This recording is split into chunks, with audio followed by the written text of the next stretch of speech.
اس پر بادشاہ کا سانس گلے میں پھنس گیا اور وہ گر کر ایڑیاں رگڑنے لگا۔ ان کی دعا قبول ہو گئی اور ان کو اس مصیبت سے نجات ملی، اور یہاں انہوں نے اپنے نیک اعمال، اپنی چیسٹٹی کا وسیلہ اللہ کے سامنے رکھا۔ پھر اسی طرح ایک اور قصہ آتا ہے غار والوں کا، جنہوں نے اپنے نیک اعمال کو وسیلہ بنایا، اللہ کو پکارا اور اللہ تعالیٰ نے ان کی دعا سن لی۔ بنی اسرائیل کے 3 لوگوں کا واقعہ ہے جو کہیں باہر جا رہے تھے کہ اچانک بارش ہونے لگی، تو انہوں نے ایک پہاڑ کے غار میں جا کر پناہ لی۔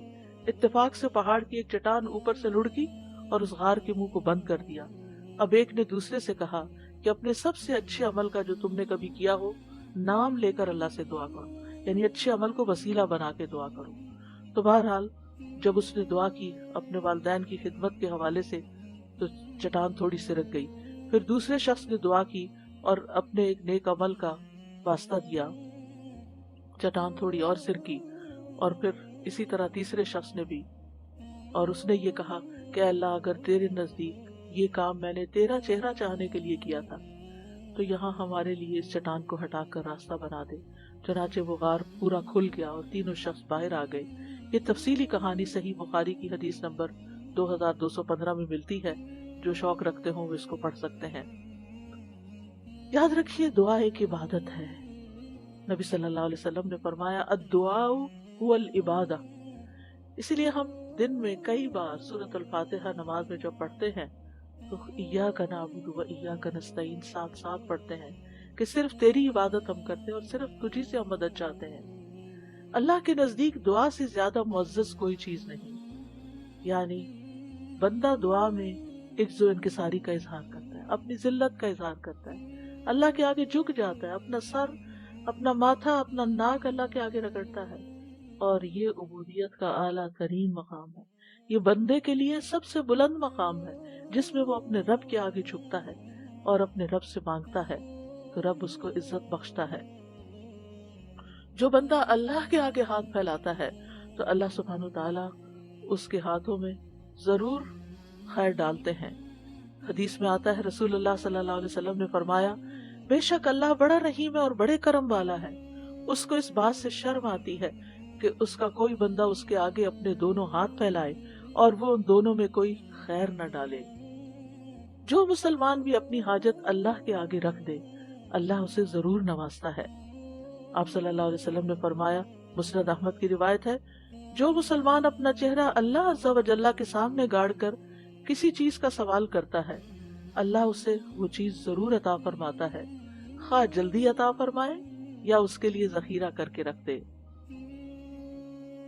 لہٰذا ہمیں خاص طور پر قبولیت کے اوقات میں اللہ تعالیٰ سے دعا مانگتے رہنا چاہیے۔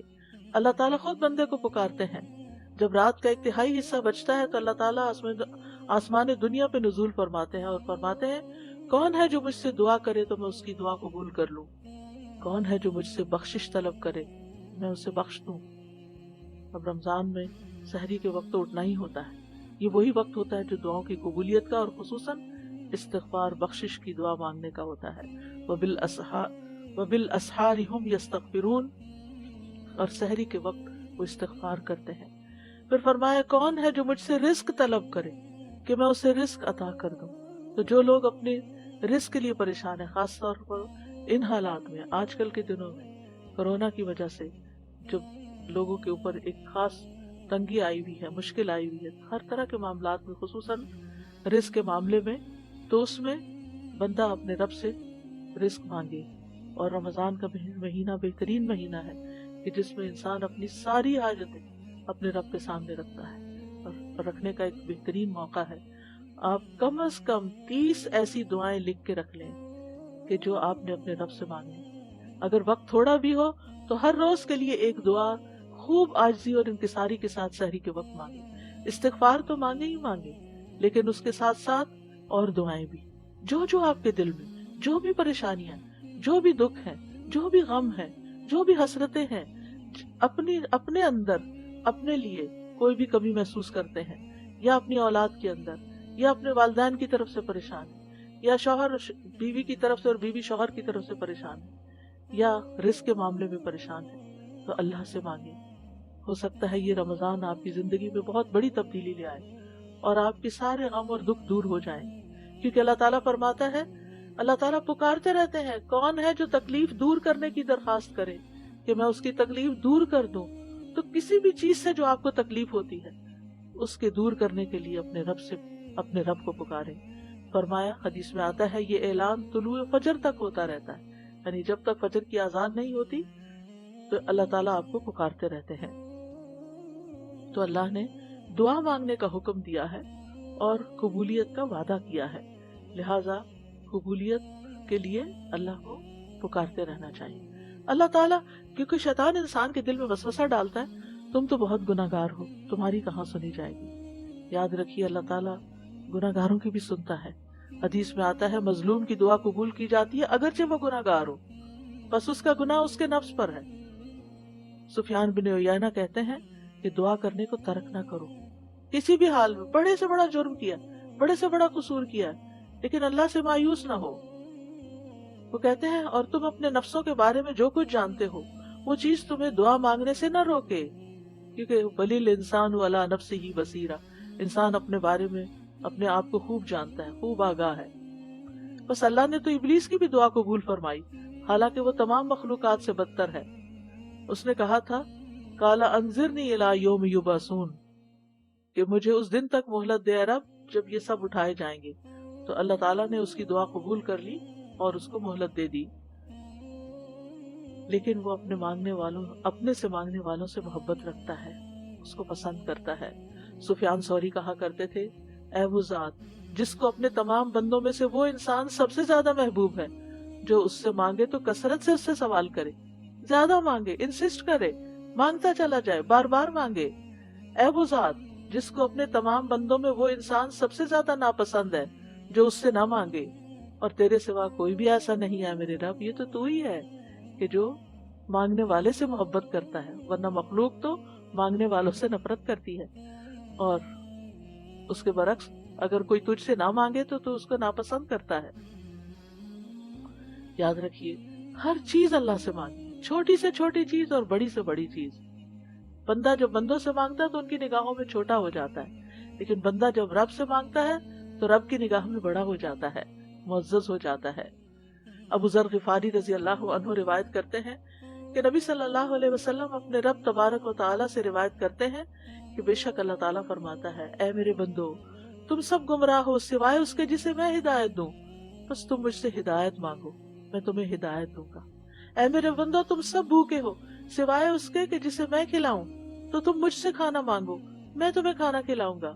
اے میرے بندو تم سب برہنہ ہو سوائے اس کے جسے میں لباس پہناؤں، تو تم مجھ سے لباس مانگو میں تمہیں لباس پہناؤں گا. اے میرے بندو تم سب دن رات گناہ کرتے ہو اور میں سارے گناہوں کو بخشتا ہوں، تو تم مجھ سے بخشش مانگو میں تمہیں بخش دوں گا. اے میرے بندو اگر تمہارے اولین و آخرین اور جن و انس ایک صاف چٹیل میدان میں کھڑے ہو کر مجھ سے مانگنے لگے اور میں ہر ایک کو کہ جو کچھ وہ مجھ سے مانگے عطا کر دوں، تو پھر بھی میرے خزانوں میں کوئی کمی نہیں ہوگی مگر جتنی سمندر میں سوئی ڈال کر نکالنے سے پانی میں کمی آتی ہے، گویا کچھ بھی کمی نہیں. لہذا ہمیں اللہ سے ہدایت بھی مانگنی، اللہ سے کھانا بھی مانگنا ہے، لباس بھی مانگنا ہے، گناہوں کی بخشش بھی مانگنی، اور وہ سب کچھ مانگنا ہے جو ہماری ضرورت ہے. دعا بہترین دوا بھی ہے. ابن قیم کہتے ہیں دعا سب دواؤں سے زیادہ نفع بخش ہے، سب دواؤں سے زیادہ. یعنی آپ دوا کھا بھی لیں لیکن اگر اس کے ساتھ آپ دعا کریں گے تو دعا کی وجہ سے وہ دوا بھی زیادہ بہتر کام کرے گی. اور یہ مصائب و مشکلات کی دشمن ہے، یہ تکلیف کو دور کرتی ہے اور اس کا علاج کرتی ہے. تکلیف نازل ہونے کو روکتی ہے، اسے ختم کر دیتی ہے، یا جب وہ تکلیف نازل ہوتی ہے تو دعا اسے کم کر دیتی ہے، اور دعا مومن کا ہتھیار ہے. عمر بن خطاب کہا کرتے تھے میں دعا کی قبولیت کے بارے میں پریشان نہیں ہوتا بلکہ میں دعا کے بارے میں پریشان ہوتا ہوں. تو جب تمہارے دل میں دعا مانگنے کا خیال ڈال دیا جاتا ہے تو دعا کی قبولیت ساتھی ہو جاتی ہے. کیونکہ بعض اوقات ہم کسی معاملے میں اریٹیٹ ہو رہے ہوتے ہیں، تنگ ہو رہے ہوتے ہیں، پریشان ہو رہے ہوتے ہیں، رو رہے ہوتے ہیں، دل میں بدگمانیاں لوگوں کے بارے میں لا رہے ہوتے ہیں، لوگوں کے گلے شکوے. نہیں، ان سارے مواقع پر جلنے کڑنے کی بجائے، پریشان ہونے کی بجائے فوراً اللہ سے مانگنا شروع کر دیں فوراً اللہ کی طرف رجوع کریں. اللہ تعالیٰ ایسی کیفیات ہمارے اوپر لاتے ہی اس لیے تاکہ ہم اس کی طرف رجوع کریں، کیونکہ ہم خوشحالی میں تو کم ہی یاد کرتے ہیں، لیکن افسوس یہ کہ ہم تو بدحالی میں بھی اللہ کو یاد کرنا بھول جاتے ہیں. بندوں سے توقع رکھتے ہیں لیکن بندے مایوس کرتے ہیں، اور انسان ہیں بھی کمزور. ہم سب محتاج ہیں اللہ کے، دینے والا تو وہی ہے، لہٰذا اس سے مانگیں، وہ اللہ اپنے بندوں کے دل میں آپ کی مدد کا خیال ڈال دے گا. پھر یاد رکھیے کہ دعا صرف ایک دفعہ مانگ کے یہ نہیں کہنا چاہیے کہ میری تو قبول نہیں ہوئی، تکرار سے مانگتے چلے جائیں. ابو درداء کہا کرتے تھے کہ دعا مانگنے میں زور صرف کرو، زور لگاؤ، کیونکہ جو کثرت سے دروازہ کھٹکھٹاتا ہے قریب ہے کہ اس کے لیے دروازہ کھول دیا جائے، اور جو اللہ سے نہیں مانگتا اللہ اس سے ناراض ہو جاتا ہے. اور یاد رکھیے دعا مانگ کے مایوس بھی نہیں ہونا چاہیے، کیونکہ اللہ کی رحمت سے مایوسی کبیرہ گناہوں میں شامل ہے، اور بندوں کی مایوسی پہ رب مسکراتا ہے. نبی صلی اللہ علیہ وسلم نے فرمایا ہمارا رب اپنے بندوں کی مایوسی پر ہنستا ہے، حالانکہ حالات کی تبدیلی قریب ہوتی ہے. ابو رزین نے عرض کیا اے اللہ کے رسول، کیا رب بھی ہنستا ہے؟ آپ نے فرمایا ہاں. میں نے عرض کیا جو رب ہنستا ہے ہم اس کے ہاں خیر و بھلائی کو مفقود نہیں پا سکتے، یعنی وہاں سے تو خیر و بھلائی ملے گی ہی ملے گی. یاد رکھیے کہ دعا جب مانگتے ہیں ہم قبولیت کی امید کے ساتھ، تو بعض اوقات وہ اس طرح چیزیں ہوتی نہیں، تو اس کے کچھ درجے ہیں. کبھی تو انسان کو وہ چیز ویسے ہی مل جاتی ہے، کبھی آخرت کے لیے ذخیرہ بنا دی جاتی ہے، کبھی گناہوں کا کفارہ ادا ہو جاتا ہے. کیونکہ انسان مایوس نہ ہو، کیونکہ اللہ تعالیٰ سننے والا ہے. ہم نے اللہ کی عظمت کو پہچانا نہیں، اس لیے ہم بہت جلدی کہتے ہیں میں نے اپنے رب سے دعا کی لیکن میری دعا قبول نہیں ہوئی. حالانکہ وہ قبول کر چکا ہوتا ہے. بعض اوقات ہم کوئی چیز مانگ رہے ہوتے ہیں لیکن اس سے زیادہ ہمیں اس بلا سے بچنے کی ضرورت ہوتی ہے جو راستے میں آ رہی ہوتی ہے. تو جب بندہ دعا کرتا ہے تو بلا پیچھے چلی واپس چلی جاتی ہے. دعا جو ہے وہ قضا کو بھی بدل دیتی، تقدیر کو بھی بدل دیتی ہے، قضا کو بھی رد کر دیتی. ایک مصیبت آنے والی ہوتی، ایک آفت آپ کے راستے میں ہوتی ہے کہ اتنے میں آپ کسی اور چیز کے لیے دعا کرنا شروع کر دیتے، تو آپ کا رب آپ کو وہ چیز دینے کی بجائے آپ کی وہ آنے والی مصیبت ٹال دیتا ہے. لیکن کبھی جیسے انسان مانگتا ہے ویسے ہی مل بھی جاتا ہے. جیسے ابراہیم علیہ السلام نے بیٹے کی دعا مانگی تو اللہ تعالیٰ نے، انہوں نے نیک بیٹے کی دعا مانگی تھی، صرف بیٹے کی نہیں. ربی حب لی من الصالحین فبشرناہ بغلام حلیم.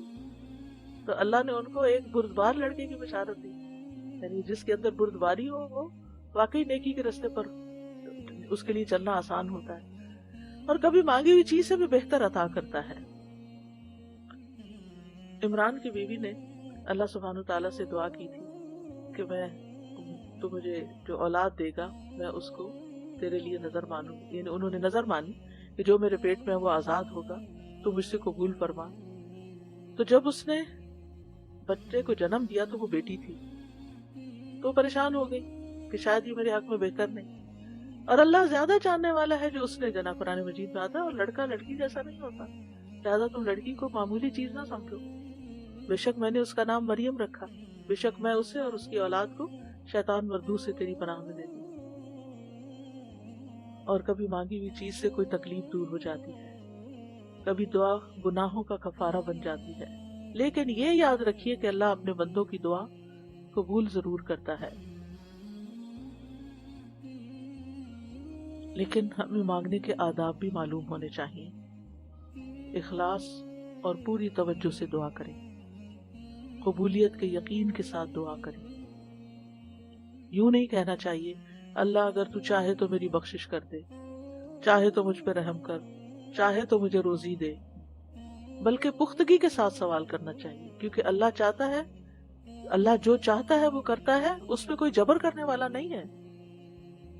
پھر خشوع و خضوع اور عاجزی کے ساتھ دعا کرنی چاہیے، کیونکہ اللہ تعالیٰ غافل اور لہو و لعب میں مشغول دل کی دعا قبول نہیں کرتا. آج کل کے بعض اوقات ہم موبائل پہ میسیجز چیک کرتے رہتے ہیں اور ساتھ استغفر اللہ کہہ دیتے ہیں اور دل کہیں کا کہیں ہوتا ہے.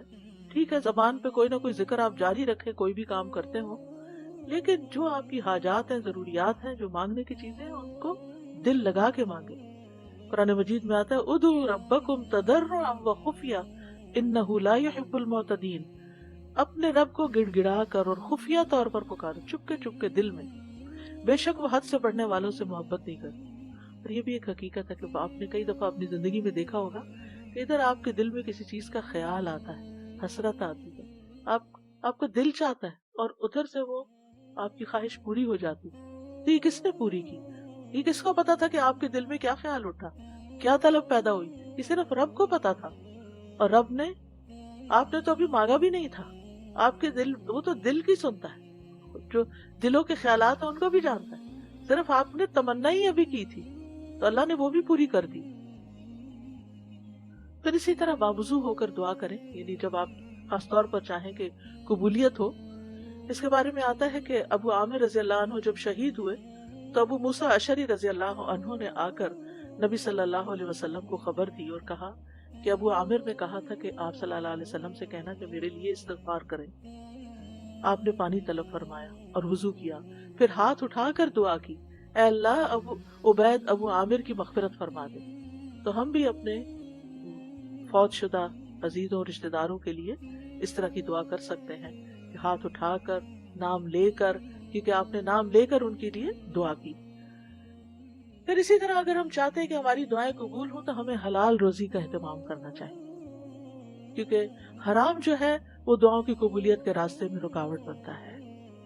ہم تو ثنا اور درود پڑھ کے دعا کرنی چاہیے۔ حدیث میں آتا ہے، عبداللہ کہتے ہیں کہ میں نماز پڑھ رہا تھا اور نبی صلی اللہ علیہ وسلم موجود تھے، ابو بکر اور عمر رضی اللہ عنہ بھی آپ کے ساتھ تھے۔ جب میں تشہد میں بیٹھا تو پہلے میں نے اللہ کی تعریف بیان کی، پھر نبی صلی اللہ علیہ وسلم پر درود بھیجا، پھر اپنے لیے دعا کی۔ تو نبی صلی اللہ علیہ وسلم نے فرمایا مانگو تمہیں دیا جائے گا، مانگو تمہیں دیا جائے گا۔ یعنی جب کوئی اللہ کی تعریف کرنے کے بعد، درود شریف پڑھنے کے بعد دعا کرتا ہے تو اس دعا کی قبولیت کے چانسز زیادہ ہو جاتے ہیں۔ اسی طرح آپ صلی اللہ علیہ وسلم جامع کلمات کے ساتھ دعا کرتے تھے، تکرار اور اصرار کے ساتھ دعا کرتے تھے۔ اسی طرح ہمیں اپنے گناہوں کا اعتراف کرتے ہوئے دعا کرنی چاہیے۔ نبی صلی اللہ علیہ وسلم نے فرمایا ایک بندے نے بہت گناہ کی اور کہا اے میرے رب میں تیرا ہی گناہ گار بندہ ہوں، تو مجھے بخش دے۔ اللہ رب العزت نے فرمایا میرا بندہ جانتا ہے کہ اس کا رب ہے کوئی، اس کا ضرور کوئی رب ہے جو گناہ معاف کرتا ہے اور گناہ کی وجہ سے سزا بھی دیتا ہے، میں نے اپنے بندے کو بخش دیا۔ پھر اسی طرح اسماء حسنہ کو وسیلہ بنا کر دعا کریں، وَلِلَّهِ الْأَسْمَاءُ الْحُسْنَى فَادْعُوهُ بِهَا، اور سب سے اچھے نام اللہ ہی کے ہیں سو اسے ان کے ساتھ پکارو۔ اللہ تعالیٰ کے نام یا رحمان، یا رحیم، یا ذی الجلال والاکرام، ایک حدیث میں آتا ہے کہ کثرت سے اس دعا کو پڑھو، یعنی اس نام کو پڑھو، یا ذی الجلال والاکرام، یا ذی الجلال والاکرام، یا ذی الجلال والاکرام۔ اسی طرح یا حی یا قیوم برحمتک استغیث، یا من بیدہ ملکوت السماوات والارض، یا من هو علی کل شیء قدیر، یا شافی، یا رحمان، یا رحیم۔ یعنی جو بھی آپ کو اللہ کے نام یاد ہیں ان سب ناموں کے ساتھ آپ دعا کریں۔ پھر اسی طرح ربنا کہہ کے جب انسان اپنے رب کو پکارتا ہے تو وہ دعا بھی قبول ہوتی ہے۔ ابو درداء کہتے ہیں اللہ مومنوں پر رحم فرمائے، وہ مسلسل یہی کہتے رہتے ہیں ربنا ربنا، یہاں تک کہ ان کی دعا قبول کر لی جاتی ہے۔ اسی طرح کچھ ایسے لوگ ہوتے ہیں جن کی دعا رد نہیں ہوتی، جیسے مظلوم ہیں، مسافر ہیں، والد ہیں، اولاد جو اپنے والدین کے لیے دعا کرتی ہے۔ نبی صلی اللہ علیہ وسلم نے فرمایا جنت میں آدمی کا درجہ بلند کر دیا جاتا ہے تو وہ عرض کرتا ہے یہ کیسے ہوا؟ اسے کہا جاتا ہے کہ تمہاری اولاد تمہارے حق میں جو استغفار کر رہی تھی اس کی وجہ سے۔ اسی طرح روزہ دار کی دعا افطاری کے وقت، مجاہد اور حج اور عمرہ کرنے والا اللہ کے راستے میں ہوتے ہیں، وہ اللہ سے دعا کرتے ہیں تو ان کی دعا قبول ہوتی ہے۔ اللہ کا کثرت سے ذکر کرنے والا عادل حکمران، ان کی دعا رد نہیں ہوتی۔ کسی کی غیر موجودگی میں اس کے لیے دعا مانگنے والا، آپ نے فرمایا جو مسلمان اپنے مسلمان بھائی کے لیے پیٹھ پیچھے دعا کرتا ہے تو فرشتہ کہتا ہے تیرے لیے بھی اس کی مثل ہو۔ پھر وہ شخص جو رات کو آنکھ کھلنے پر یہ دعا پڑھے لا الہ الا اللہ وحدہ لا شریک لہ، لہ الملک و لہ الحمد وہو علی کل شیء قدیر، الحمدللہ و سبحان اللہ ولا الہ الا اللہ واللہ اکبر ولا حول ولا قوت الا باللہ. پھر یوں کہے اللہم اغفر لی، یا کوئی اور دعا کرے تو اس کی دعا قبول ہوتی ہے. پھر اگر اس نے وضو کیا اور نماز پڑھی تو نماز بھی قبول ہو جاتی ہے. پھر اسی طرح وضو کر کے اللہ کا ذکر کر کے سونے والے کی دعا قبول ہوتی ہے، یعنی رات کو. فرمایا کوئی مسلمان ایسا نہیں کہ وہ اللہ کے ذکر کے ساتھ باوضو رات گزارے اور رات کو جاگ جائے اور اللہ سے دنیا اور آخرت کی پناہ مانگے تو اللہ تعالیٰ اسے ضرور دیتے ہیں.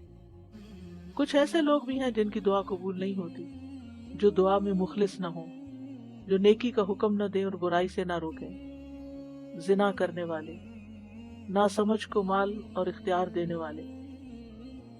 اور ہمیں اللہ تعالیٰ کی دعائیں، اللہ تعالیٰ سے دعائیں کرتے رہنا چاہیے، اپنی زبان میں بھی کرنا چاہیے، اور پھر اللہ سبحانہ وتعالیٰ کے اسماء اعظم کے ساتھ بھی، اور ایسی دعا سے پناہ مانگنی چاہیے جو قبول نہ ہو. رسول اللہ صلی اللہ علیہ وسلم یہ دعا مانگا کرتے تھے، اللہم انی اعوذ بک من علم لا ینفع ومن قلب لا یخشع ومن نفس لا تشبع ومن دعوت لا یستجاب لها. اے اللہ میں تجھ سے ایسے علم سے پناہ مانگتا ہوں جو نفع دینے والا نہ ہو، ایسے دل سے جو ڈرنے والا نہ ہو، اور ایسے نفس سے جو سیر ہونے والا نہ ہو، اور ایسی دعا سے جو قبول ہونے والی نہ ہو. اور اسی طرح اللہ کے اسم اعظم کے ساتھ دعا مانگی جائے تو دعا قبول ہوتی ہے. لہذا کرنے کے کام یہ ہے کہ اللہ رب العزت المجیب سے خوب خوب دعا مانگے، کثرت سے مانگے. رمضان آ رہا ہے، عبادت کا مہینہ ہے، روزے کی حالت میں دعا قبول ہوتی ہے. دن بھر بھی دعا مانگے، تراویح کے بعد بھی مانگے، تلاوت قرآن کے بعد بھی مانگے، صدقہ خیرات کر کے بھی مانگے. پھر اسی طرح یہ ہے کہ اگر آپ کو بہت زیادہ دعائیں کرنی نہیں آتی تو آپ کچھ کتابیں ہیں جیسے قرآنی اور مسنون دعائیں ہیں، اس میں اتھینٹک دعاؤں کی سلیکشن کی گئی ہے. اسی طرح ایاک نستعین کتاب ہے، ان کی ایپس بھی ہیں. اور آپ سب کے لیے اب خوشخبری ہے کہ ایک نئی ایپ دعائیں آ رہی ہے، انشاءاللہ رمضان کا تحفہ ہے آپ سب کے لیے. بہت محنت سے بنائی گئی ہے، اور اس میں صرف آپ اس کو اسکرول کرتے جائیں اور دعا پڑھتے جائیں اور اللہ سے مانگتے جائیں اور اپنی فیوریٹ دعاؤں پہ نشان بھی لگاتے جائیں. پھر اگر ساری آپ نہ بھی پڑھ سکیں تو فیوریٹس کو تو کم از کم ضرور روز پڑھیں. اللہ سبحانہ وتعالیٰ ہم سب سے تو ہماری سب کی دعائیں آئندہ قبول فرمائے اور ہمیں یقین عطا کرے، اور ہم کبھی بھی دعا کرنے سے عاجز نہ آئیں، اور خوشحالی ہو یا تنگی مانگتے ہی چلے جائیں. قبولیت کے اوقات میں مانگنے کی کوشش کریں، اذان کے بعد، فرض نمازوں کے بعد، رات کے آخری پہر میں، جمعہ کے دن عصر کے بعد، ماہ رمضان میں، بارش کے وقت، اور خاص طور پر اب ایمان اور حسن خاتمہ کی. وآخر دعوانا ان الحمد للہ رب العالمین. اب جو لوگ الہدیٰ لائیو پر ہیں وہ فیس بک پر آ جائیں، زوم پر چلے جائیں، اور کیونکہ الہدیٰ لائیو بند ہو جائے گا اور دورہ قرآن انشاءاللہ شروع ہوگا. سبحانک اللہم وبحمدک، اشہد ان لا الہ الا انت، استغفرک واتوب الیک. السلام علیکم ورحمۃ اللہ وبرکاتہ.